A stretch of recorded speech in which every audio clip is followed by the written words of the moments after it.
Did you know that Toy Story was the first full-length computer animated feature film ever made? Yeah, you probably already knew that. Everyone knows it. Toy Story is that popular in our society.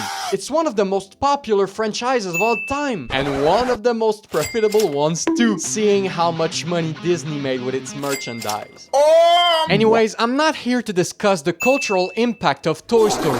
I'm here to review it in this first episode of ranking every Pixar movie ever made. If you're new to this channel, hi, welcome. And if you want to support this small channel of mine, don't forget to subscribe to it. Now, enough yapping said, let's go over the first movie of this new series of videos, Toy Story. And don't forget that this entire video is subjective and that you have the right to have your own opinion. So, Toy Story is a movie about a cowboy toy named Woody, who is very close to his owner, Andy. He's like his favorite toy amongst a diversity of toys with different tricks and abilities. During Andy's birthday party, Andy receives many gifts from his friends and his mother, with one of them containing a Buzz Lightyear toy.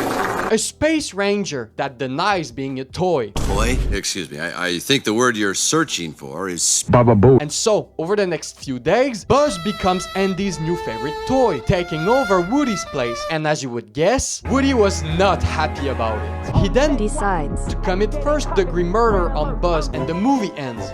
Just kidding. Woody had to face the other toys, and they decided to make him pay for Buzz's murder by torturing him, and the movie ends. Just kidding again.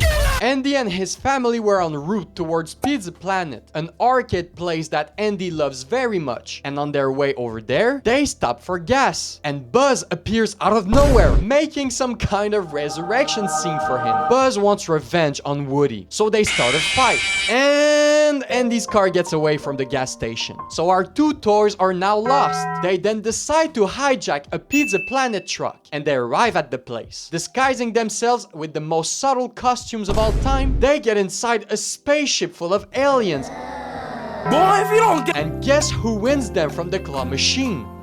Sid, the most awful kid in Andy's neighborhood with a reputation of killing toys. At Sid's house, Buzz and Woody discover Sid's tortured toys, and they try to get away from the place, being scared of them all, and wanting to join Andy's other toys while his family starts to move out. When Sid's dog starts to chase them off, Buzz finally realizes that he's only a toy, and he starts a depressive journey where he questions everything about his purpose in life. Then, Woody tries to go over to Andy's house with the help of Andy's other toys. But when realizing that Woody might have killed Buzz for a second time, they leave his ass to die over at Sid's house. So then, Woody also starts his own depressive journey, letting Sid decide on his fate. But then, in a surprising turn of events, Buzz snaps out of whatever character he was playing. I am Mrs. Nesbit.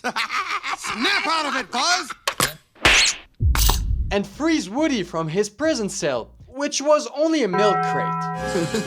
With the help of the tortured toys, they successfully escape Sid's house, but not without pranking him in his dog on the way out. Stupid dog! But when they realized that they arrived too late at Andy's house, because they had already started to move out, they made up a really dangerous plan to get to the moving vehicle, and they somehow successfully reached it. But not without the other toys inside the vehicle trying to kill Woody. And so, at Andy's new place, all the toys reconciled with Woody, and they lived happily ever after. Until a dog joined the family. And so, that was a summary of the movie. Now, what did I think of it? Well, I think the concept of the movie is really unique. It's not every day that you watch a movie about toys coming to life to do whatever shit they were doing. The idea of that is pretty original. Now, the main plot itself is a bit simple, but fun and entertaining to watch, especially with the good amount of funny scenes in it. You're mocking me, aren't you? Oh, no. Buzz, look, an alien! Where?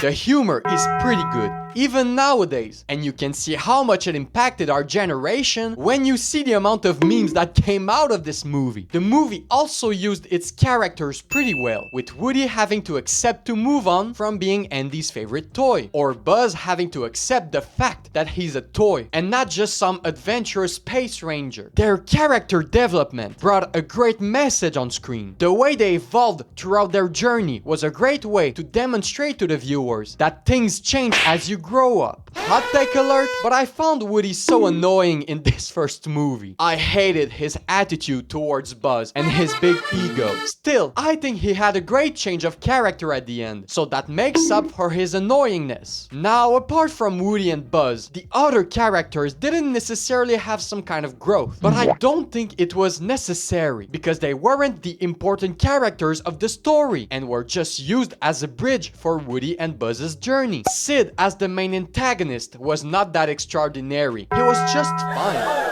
I mean, the concept of an evil kid torturing toys is not that deep, and his character didn't have some sort of development or background. He was just pure evil. So yeah, I don't think he was an incredible villain, but he did his job enough within the story. Now, the voice actors did a great job at voicing their characters, and I really love that their voices became unique and recognized everywhere. They used such unique voices that we now associate them to the characters of this movie, which I find awesome. I think it really demonstrates how well implemented this franchise became in our society over time. Now, yes, the visuals are clearly outdated, but hey, at the time, it was revolutionary. And for me, it didn't impact my enjoyment of the movie. The music is also pretty recognizable and impacted our society pretty well again. And finally, the pacing of the movie was pretty good.